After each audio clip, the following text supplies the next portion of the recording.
بعض اوقات بہت سے ایسے گنہگار ہوتے ہیں ان کو دعا قبول کرنے کے بعد اپنا بھی بنایا جاتا ہے. میں ایک صرف واقعہ پیش کرنا چاہتا ہوں. بہت بزرگ عالم دین نے اب سے 20-25 سال پہلے 24-25 سال پہلے کی بات ہے مشرق مقدس میں واقعے کو پیش کیا کہ ایک بہت بڑا یعنی مشہور ڈاکو تھا. ڈاکو تو سمجھتے ہیں سب لوگ, رابر. تو کہا کہ وہ یہ بھی نہیں پرواہ کرتا تھا کہ یہ زائرین ہے, زائرین کو بھی لوٹ لیتا تھا. ہاں کو پتا نا کئی لوگ ہوتے ہیں کہ یار چلو یار یہ زائر ہے, کہتے ہیں آپ زیارت پہ جا رہے چلو آپ کو نہیں لوٹتا چلے جاؤ. ایسے ہوتے ہیں, میں نے دیکھا کہ ان کے بھی کوئی حد و حدود ہوتی ہے نا, برے لوگوں کے بھی کچھ نہ کچھ اصول ہوتے ہیں. تو اس نے کہا بھی میں ہوں تو ڈاکو لیکن زائرین کو نہیں لوٹتا. وہ ایسا ڈاکو تھا جو زائرین کو بھی لوٹ لیتا تھا. اب ایک کچھ زائرین کو لوٹ رہا تھا تو اس نے کہا, زائر نے کہا کہ میں نے تمہاری شکل دیکھ کے یاد آیا, میں نے خواب دیکھا امام رضا علیہ السلام کو, انہوں نے تمہیں بلایا. تو اس نے کہا کہ تم اس لیے مجھ سے ایسی باتیں کر رہے ہو تاکہ میں تمہیں نہ لوٹوں. اس نے کہا مجھے تم سے کیا, پیسے تم رکھ لو, یہ جو میرے پاس تھا, لیکن میں نے اس طرح سے خواب دیکھا. تو اب وہ تھا لٹیرا تھا لیکن اہل بیت کا ماننے والا. اچانک کسی عالم دین نے بھی کہا بھی تمہارے متعلق اس طرح سے خواب دیکھا کہ مولا رضا نے کہا کہ اس سے کہو یہ میری زیارت پہ کیوں نہیں آتا.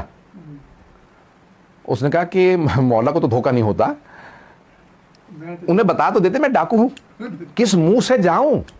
اللہ اکبر.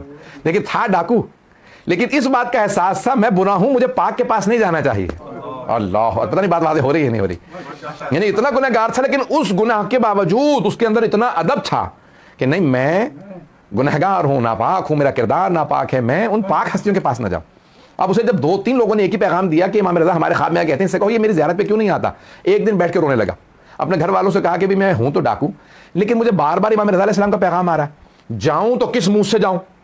جاتے میں مجھے شرم آتی ہے, میں تو لگتا ہے کہ میں ہارٹ اٹیک ہو کے مر جاؤں گا, میرا دل بند ہو جائے گا کہ میں کس منہ سے آیا ہوں امام کی بارگاہ میں اتنا بڑا گنہگار آدمی ہوں. میں نے تو مولا کے ظاہر کو بھی نہیں چھوڑا کبھی, میں تو ظاہرین تک کو لوٹ لیتا ہوں, تو اور جاؤں کس منہ سے. اور امام بلا رہے ہیں, پھر اپنے آپ سے کہتا ہوں کہ مولا کے تو بلانے پہ جا بھی نہیں رہا, ہے ڈاکو لیکن کم از کم مانتا ہے. اللہ اکبر. ان کے بلانے پہ چلا ہی جا, تو اب کیا کروں, رونے لگا. تو گھر والوں نے کہا مجھے نہیں معلوم کہ گھر میں والدین تھے کون تھا, انہوں نے کہا بھی جو بھی ہو تو نے ڈاکو اگر تو نے ڈکیتی نہیں بھی چھوڑنی, مولا کی بات کو تو رد نہ کر, چلا جا. اب اس نے کہا کہ ٹھیک ہے پھر میں توبہ کر کے ہی جاؤں گا. رونے لگا. اب جب رستے میں جانے لگا تو پھر تڑپنے لگا, کہا جاؤں تو کس منہ سے, میں سامنا کیسے کروں گا کہ میں اتنا بڑا ڈاکو ہوں, میں کس منہ سے امام کے جاؤں. پورے رستے روتا رہا, پھر رک گیا, کہا نہیں مشہد میں داخل ہونے کا, پھر رکا, کہا نہیں جاتا.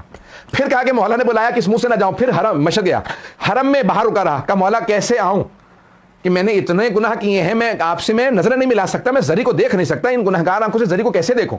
آیا ایک مرتبہ اس نے محسوس کیا کہ امام مخاطب ہے, کہا اسی لیے تو تجھے بلایا ہے کہ تو ان ساری باتوں کو چھوڑ دے, تو ہمارا ہے. جو ہمارا ہوتا ہے وہ کام نہیں کرتا جن میں تو پڑ گیا ہے. علماء کہتے ہیں اس کے بعد اس نے ایسی توبہ کی کہ چوری ڈکیتی تو دور کی بات سے, پھر ہم نے زندگی میں اس سے گناہ ہی نہیں دیکھا. عزیزان گرامی, بعض اوقات انسان گناہوں کی وجہ سے دور ہوتا ہے, ایک دعا کی وجہ سے قریب ہو جاتا ہے. اس سے پوچھا کہ کون سا ایسا کام تھا تو قریب ہو گیا, کہا تھا تو ڈاکو. ایک زائر نے مجھ سے کہا کہ تو نے سب کچھ لوٹ لیا ہے, میری زیارت اب نہیں ہو سکے گی, تو میں نے اس کے پیسے واپس کر دیے تھے, زیارت نہ رک جائے کہیں میری وجہ سے.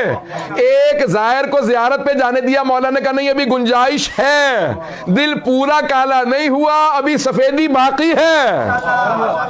جہاں تھوڑی بھی سفیدی باقی ہو اہل بیت ہدایت دے کے لے آتے ہیں, لیکن شرط یہ ہے کہ انسان میں پاک ہونے کی گنجائش باقی ہو. جہاں صلاحیت ہو وہاں پہ پاکیزگی آ جاتی ہے, جہاں صلاحیت ہی ختم ہو جائے تو پھر وہاں بعض اوقات دروازے بند ہو جاتے ہیں. دروازے بند نہ ہونے دیں, جب تک دروازے کھلے ہیں آل محمد علیہ السلام کے, تب تک انسان کی توبہ قبول ہوتی ہے.